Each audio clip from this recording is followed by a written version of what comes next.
So I'm now just being very professional and recording this on my phone because I've tried to record it on YouTube 4 times and it keeps cutting out. So that's very frustrating. So this is part 2. So if you have missed part 1, then go find it on the YouTube. But I have spoken about this so many times now and I don't know if I can bother speaking about it again. And I know I'm speaking really fast because at any point I am worried that it's just going to cut out and I genuinely don't think I can speak about this again. I'll go mad. So MLMs, basically they want your money. That's what they want. They don't really want their product to work too well because then you won't need it. So these 30-day cleanses, these 30-day healthy boosters, theoretically you should only need to do it for the 30 days and then eat healthily and then you're fine and you'll never need it again. However, a lot of these companies advocate doing it again and again and again and again so that they can get more and more and more and more of your money. Because never forget that these are businesses. They may be sold by your friends or your family, but at the end of the day, they want money. They want to make money off of you because they're a business. So if there was one diet out there that really truly worked, we would all be on it. We would all do it. But there isn't. There's thousands of different diets all offering different things, and not one of them really truly works because we would all be on it.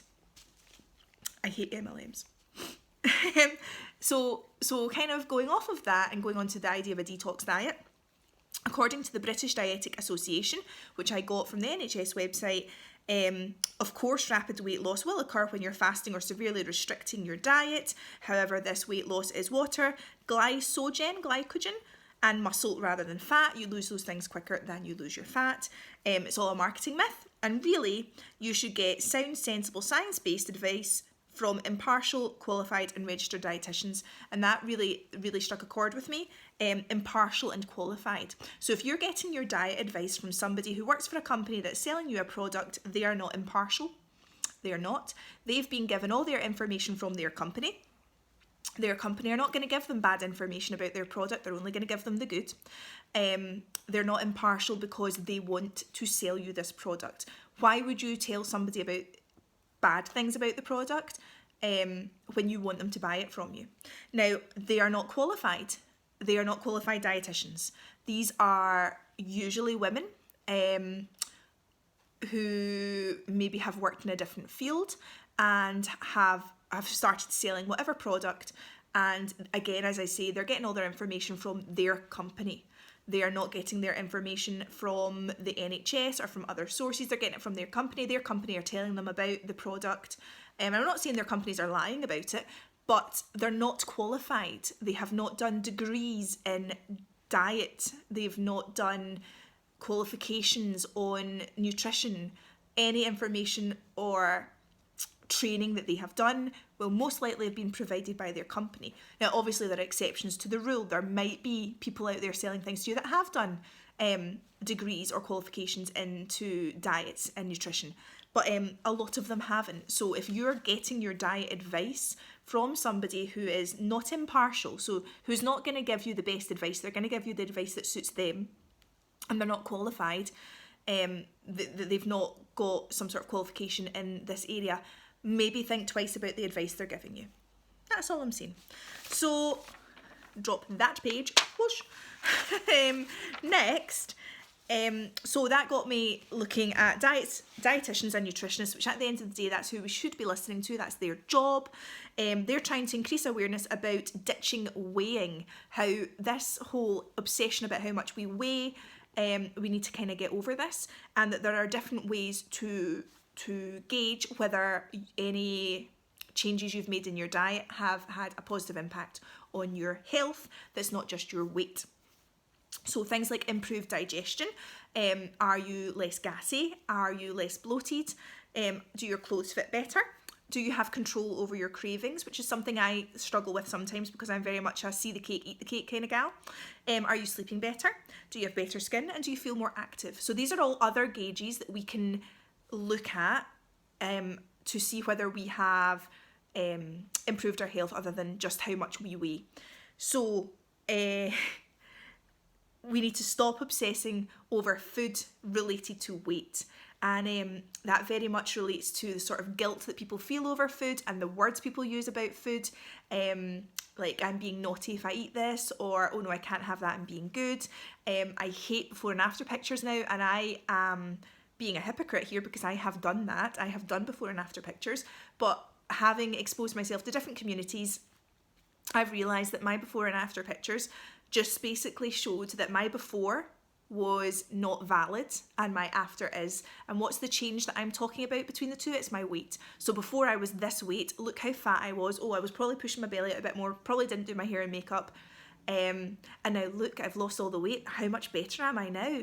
And what it says is, to anybody who saw those pictures on my social media, see if you look like this body shape.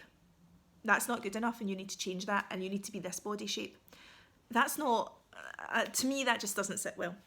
95% of dieters regain weight and more within 3 years. And as I spoke about before, the dieting literally releases hormones in your body that makes you obsess over food. I got a good quote here saying, to be healthy for healthiness' sake, not for weight loss's sake. So if you want to exercise and eat more fruit and vegetables, absolutely go for it, but don't do it because you want to lose weight. Do it because you want to be healthier. Now, when I think about myself and when I think about other people maybe on social media, by repeating claims of the diet industry, so by saying, I took this shake and I lost 10 pounds, you could too. Without realising it, you are influencing other people to change their body shape. And people maybe don't want to change their body shape, or people are maybe struggling with their body shape and acceptance, and they don't need to hear you saying that they need to lose weight. Now, you're not going up to someone and saying, hey, you're fat, you need to lose weight. But by putting it out there, you're making people think that maybe they should. And there's a lot of people out there on social media that have eating disorders. They might not have diagnosed eating disorders, but there's a lot of disordered thinking about food out there. And we need to be mindful about what we put on social media. From a personal point of view, as somebody who used to have an eating disorder, I know that these things trigger me. They make me think, well, they're much thinner than me, but they feel like they need to lose weight. So when they look at me, do they think I'm really, really fat? And I'm really lucky that I am just normal sized. I am not. People wouldn't look at me and think, oh, look at that fat person. I am classed actually as overweight according to my BMI. Which makes you feel great when you used to have an eating disorder to actually be labelled as overweight, bordering on obese. Thanks. But the BMI rant is a rant for another day.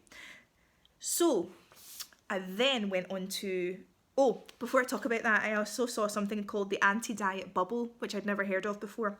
So like alcoholics maybe wouldn't put themselves in situations where there's a lot of alcohol. If you are struggling with people always talking about dieting, then put yourself in an anti-diet bubble. Delete people off of social media. If people talk about it in the staff room, leave the staff room or change the conversation. It was just something that I thought, that's quite interesting. Now, you are at a lower risk of dying if you have regular exercise, a diet rich in fruit and vegetables, moderate alcohol intake, and avoid or quit smoking. These are regardless of weight. So if you're overweight or if you are a normal weight, if you do those 4 things, you are at a lower risk of dying regardless of how much you weigh. And there is something called the obesity paradox. Now, admittedly, I have not researched this too much because it was at the end of my researching journey and my brain was fried. But this is really interesting. So as a teacher, I know the importance of promoting health with my students. And this obesity paradox is really interesting to look at. So please do look it up. But basically what it means is that most long-term studies find that overweight and moderately obese people live just as long as those who are not. Now, that doesn't take into account people who are very, very obese. So, your 700-pound life type people, that it doesn't take them into account. Okay, so this is just people who are classed as overweight or moderately obese. There is no evidence to show that they do not live as long as other people. And I looked at a study into cardiovascular disease. So this is where the paradox comes in. If you are obese, you are more likely to get cardiovascular disease, as we spoke about earlier, maybe in my part 1. However, once you have this disease, patients with this disease, if you are obese, it's actually linked with better survival. So if there are 100 people who have got cardiovascular disease and 50 of them are obese, those 50 people statistically have a better chance of surviving than the people who are not obese. Now, I will admit the papers were very scientific and my brain found it hard to wrap around a lot of the statistics. So I only focused on this part. One of the reasons they said is when you get certain diseases, you lose weight.